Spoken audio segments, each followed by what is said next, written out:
విష్ణు అని ఒక బాలుడు ఉండేవాడు. అతనికి కొన్ని అసామాన్య శక్తులు ఉన్నాయి. ఆ శక్తులు ఏమిటంటే, అతను పడుకున్నప్పుడు అతనికి పురాతనమైన కథలన్నీ కలలుగా వచ్చేవి. అతను ఒకరోజు నిద్రపోయాడు. అప్పుడు వచ్చిన కలే ఇది. ఒకానొక కాలం నుండి నేటి దాకా వినిపిస్తున్న గాథలలో ఉండేది ఒక వంతెన. ధర్మగిరి అనే పర్వత శ్రేణుల మధ్య దివ్యమైన రాతులతో నిర్మించబడినది ఆ వంతెన. దేవతలకు మనుషులకు మధ్య సంబంధంలాగా వెల్లివిరిసినది ఆ వంతెన. అయితే ఆ వంతెన పేరు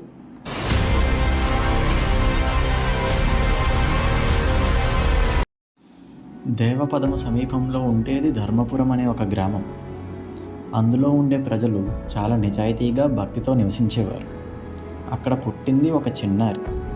ఆమె తల్లిదండ్రులు పార్వతీ పరమేశ్వరుల భక్తులు కావడంతో ఆమెకు గౌరీ అని పేరు పెట్టారు.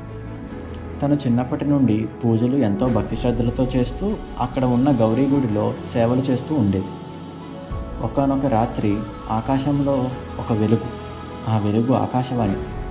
దేవపదమును దేవతలు ఒక పెద్ద తుఫానుతో కూల్చివేయడానికి సిద్ధమవుతున్నారు మరియు దానితో పాటు మనుషులకు ఉన్న సంబంధాన్ని ఛేదిస్తున్నారు అని చెప్పింది. ఇది విన్నాక గౌరీ వెంటనే ఏదో ఒకటి చేయాలి అని నిర్ణయించుకుంది. పరుగున దేవపదం దగ్గరికి వెళ్ళింది. తను అక్కడ అడుగు పెట్టగానే స్వర్గం గర్జించింది. పగతో ఉన్న ఆత్మల వలె గాలి అరిచింది. మెరుపుల శక్తితో ఆకాశం నృత్యం చేసింది. గౌరీ ఏమాత్రం భయపడకుండా తన ప్రార్థనలను మొదలుపెట్టింది. సర్వధర్మాన్ పరిత్యజ మమేకం శరణం వ్రజ అహం త్వం సర్వ పాపేభ్యో మోక్షయిష్యామి మా శుచః.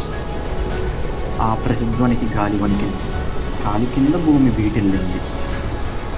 ఆ క్షణంలో తుఫాను తన తాకిడిని ఆపేసింది.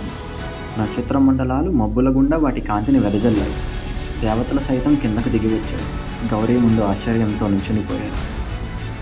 అంతటి అచంచలమైన భక్తిని, విశ్వాసాన్ని మునిపెప్పుడు చూడలేదు అన్నట్లు నిలిచిపోయారు.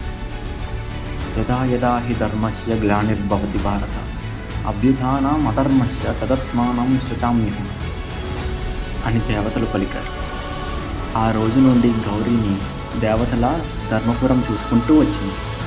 దేవపదం ఆమె భక్తికి నిదర్శనంగా, విశ్వాసం యొక్క వారధిగా, మనుషులను దేవతలను కలిపి ఉంచేటకై తన పాదాలపై నిలిచిపోయింది.